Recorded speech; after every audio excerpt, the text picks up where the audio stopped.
If I was a flower growing wild and free, all I'd want is you to be my sweet honeybee. And if I was a tree growing tall and green, all I'd want is you to shade me and be my leaves.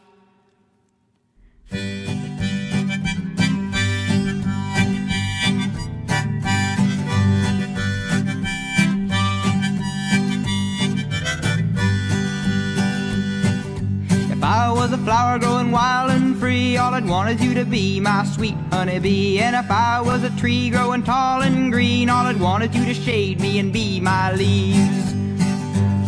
All I want is you, will you be my bride? Take me by the hand. Simply speaking, myotonia is the inability for the muscle to relax its contraction. So when the muscle contracts, there are certain electrical potentials that we'll talk about in a minute that cause the muscle fiber to contract. But then it's very important that you be able to relax that.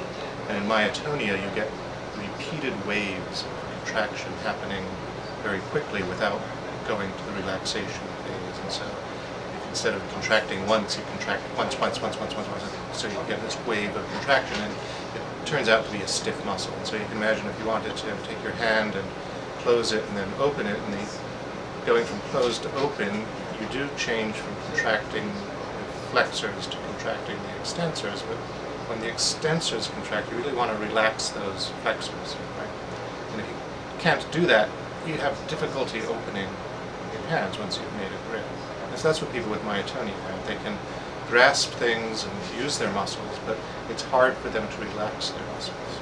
And so often a patient with myotonia will come in to a physician's office and say, I just don't know what's wrong. I picked up this hammer and I was hammering on the nail, and I just couldn't put it down again. And I see my colleagues and they just put their hammers down, but I've never been able to do that. What's wrong with me? If you ask them to grasp your fingers and hold your fingers, and then you say, let go real fast, and you just sort of peel their fingers off slowly because they can't relax their extensors. The excitement, is just, rather you scare them and make them excited or put feed down them, they just get excited and they fall over. Like I say, you can scare them and make them do it, but it's just something that we don't. And they don't really faint. We don't. No, right. No, they're wide awake. You girls ever heard the expression from your grandmother or something, an escape goat? Yeah. The escape. This is where that term come from. People would buy these goats and put them in with their prize sheep, their horses, their cattle, and you put a couple of these goats in there with it. When the wolf jumps the fence and comes after your sheep or your horses, this thing hits the ground, everything else gets away, and this becomes lunch. Ooh. And well, the ooh part about it is it's not unconscious. Right. When it falls and hits the ground, it's standing there looking at you. Nothing on its body can move except its head, and it's looking at you with its eyes wide open, just screaming for bloody murder. And to think about it being the scapegoat is actually quite, gruesome. It's not a very, very good thing. They faint a lot when they're younger, like the little baby born there behind you. He fainted within his first week and just lays down on the ground and screams for 10 minutes because it's his first time. He don't know what happened to him, but once they get older, they learn a balance. You can go out there and chase them, and they'll run all around the yard without falling because their front legs move, but their back legs will be stiff, and they can still outrun you. They've learned their balance, Goats learn how to compensate, essentially, for their disability. And right, with the myotonia, when the goat falls down, it's not really fainting, right, because it's perfectly conscious. And so it gets the memory trace that if it gets really frightened or stressed, it'll freeze up, right? And so then the goats learn that they start getting stressed, they want to lean against a tree or something like that, so they don't fall down. Well, they're a little stiff when they get back up, but the more they move, they loosen up more. Yeah, we have some of them that are a lot stiffer than others. They're actually judged on a rating, as to how myotonic that they are. And when you register them with the Myotonic Society, that's one of the registrations is 1 through 6 as to how far they faint. are a couple of our blue ones over here. Those two are the worst. You look at them wrong and they're on the ground.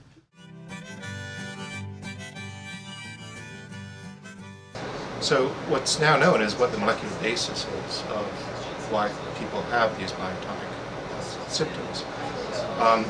The muscle fiber is essentially, in order to contract, requires what's called an electrical depolarization. And so the way it does that is that it gets a signal from a neuron.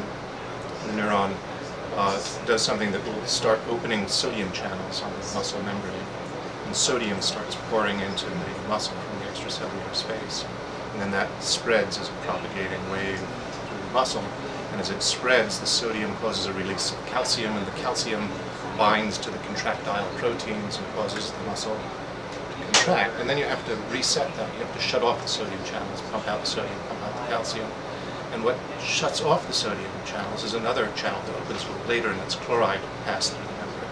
And so that chloride channel is really important to relax the muscle after it's contracted. Well, people who have myotonia, even goats who have myotonia, have modifications in the structure of that chloride channel. So you could call them mutations, or you could call them polymorphisms, but the DNA sequence in that area of the gene is different in the people affected with myotonia than the people who aren't affected with myotonia, such that it changes the protein structure of that chloride channel. So either it's not there or it's just not as efficient. And so when the chloride channel tries to make the sodium current stop and make the muscle relax again, it just doesn't do it efficiently, and so you get repeated waves of contraction. And so in the goat population that has this myotonic problem, it has a particular polymorphism in its chloride channel that, again, makes it just less efficient to work compared to other chloride channels. And so if you have a burst of activity, it cannot reset that as quickly as it normally would. We, like she says, our main goal is to just introduce them to people. You know, they're more of a pet than they are anything else. I mean, the summer comes out, we can go out there and sit in lounge chairs, and you eventually have to get up because they just are always in your lap. Jumping on your lap, and pawing at you like they're dogs. as bad or worse than dogs. If she had her way, they would be in the house. You know, I mean, they're very friendly. That's the main reason I have them, is because that's what she wants. You know, that's what I love. She really loves her goats. If you were a river in the mountains tall, the rumble of your water would be my call. If you were the winter, I know I'd be the snow, just as long as you were with me when the cold winds blow. All I want is you, will you be my bride? Take me by the hand and stand by my side. All I want is you, will you stay with me? Hold me in your arms and sway me like the sea. If you were a wink, I'd be a nod. If you were a seed, well, I'd be a pod. If you were a floor, I'd wanna be the rug. And if you were a kiss, I know I'd be a hug. All I want